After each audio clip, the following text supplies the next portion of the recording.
A chop shop closed for business. New at 6 why police believe the suspect was stripping stolen cars like this one. And you can also see here where drivers are being diverted to the 65th West Avenue exit. Now these traffic delays are expected to continue for quite a while. Here's what maintenance engineers had to say. We'll be out here for some time, and these eastbound lanes may remain closed for some time, so expect significant delays if they're coming this direction, and may be wise to find an alternate route. Like multiple hours? Or multiple days. It depends on the extent of the damage. Now the westbound traffic here is still moving pretty smoothly at this time, but we're going to stay out here to continue to monitor that for you. The owners say this cable was blocking the entrance to the farm, but the suspects drove right through it. More breaking news. A man is in the hospital after he was shot in East Tulsa last night. Police are still looking for the gunman. Fox 23's Amanda Harry is live near 31st and Highway 169 with how police say this all started. Cailey, I hope you can hear us. I kind of want to keep you around for a second. Cailey Dougherty, you watch her on the news. She does a great job. She's very compassionate when she reports. A lot of that's because of her attachment to this community. Cailey, you grew up in the Tulsa area. You know just about everybody. It seems like everybody comes out there, hi Cailey. No, seriously, she either knows them or is related to them. Yes.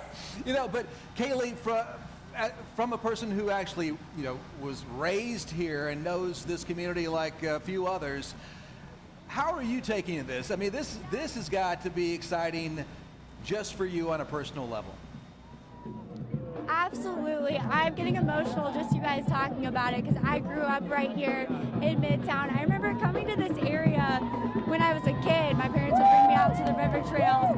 Never imagined that something like this would happen here. Take a look at this. This is one of the most visual parts of the sensory garden. It's a mirror maze, and just on the other side of it is a lot of other science-based activities.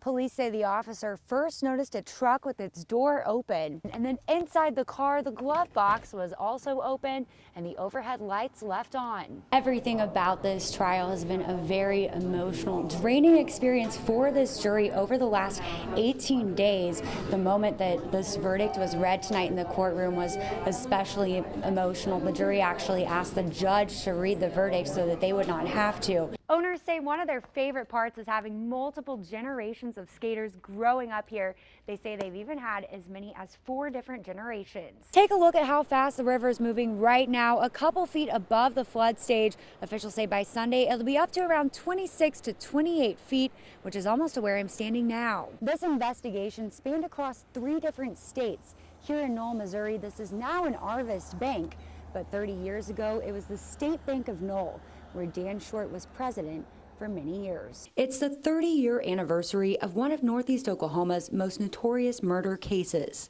This is archive video from late 1989, when officials say $70,000 was reported missing from the State Bank of Knoll, and bank owner Dan Short nowhere to be found.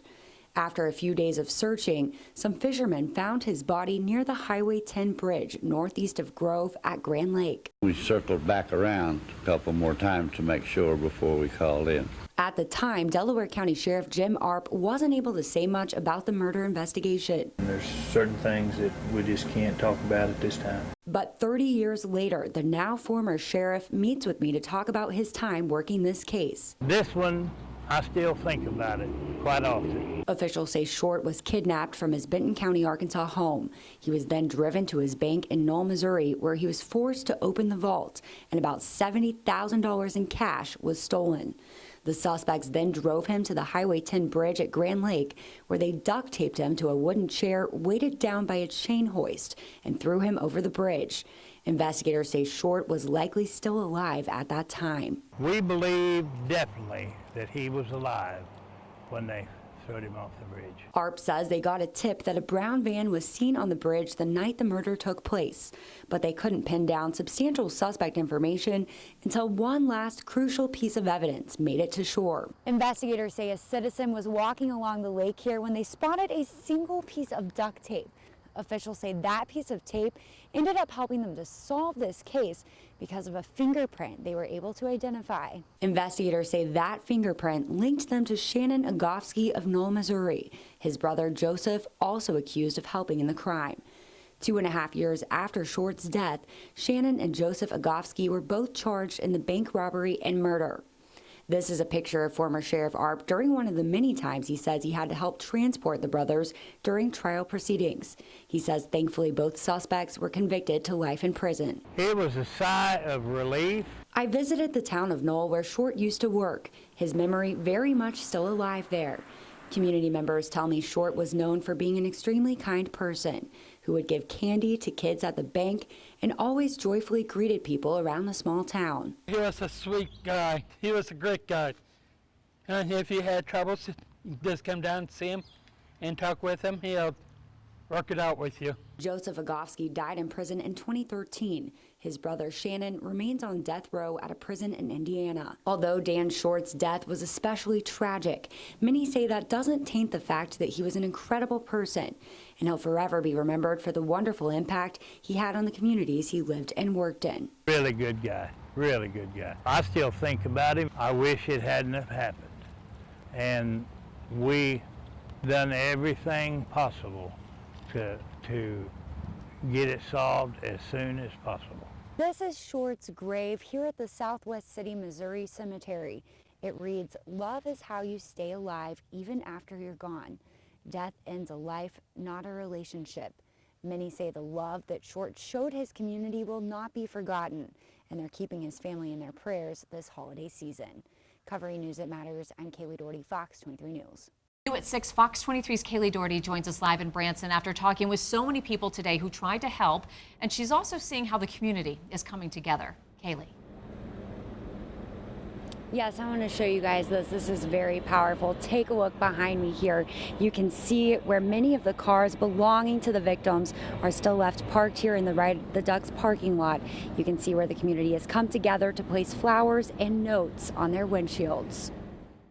Been praying since we heard about it. It's incredible to see how the Branson community is already coming together after the duck boat tragedy Thursday night. An off-duty sheriff's deputy and a woman from Tulsa were among those on the Branson Belle who jumped into the water working to rescue people. I talked to the woman over the phone who described that there were screens on the windows preventing people from getting out of the boat, except for one open window towards the front. My crew was there immediately. This happened so fast. Mitch Shoup from nearby State Park Marina got to the scene within minutes, but was too late. But his crew still went to work and recovered 3 of the bodies onto their boat. I think that was the goal with everybody. Let's do whatever we can do to help their families. So that's why we were there. Many say they're extremely heartbroken over this tragedy and sending continual prayers for the families of the victims. And many are hoping the ongoing investigation will bring some answers as to why this might have happened. We're just working together this time to try to figure out exactly what did happen. We're a family town and we're a family business, and we all have families, and we can't imagine what they're going through right now, so our heart just breaks for everybody. The Stone County Sheriff's Office says they've already been overwhelmed with donations from all across the country, and a vigil has been planned for tonight to remember the victims. I'll bring you live coverage of that tonight on Fox 23 News at 9. Reporting live in Branson, covering News That Matters, I'm Cailey Dougherty, Fox 23 News.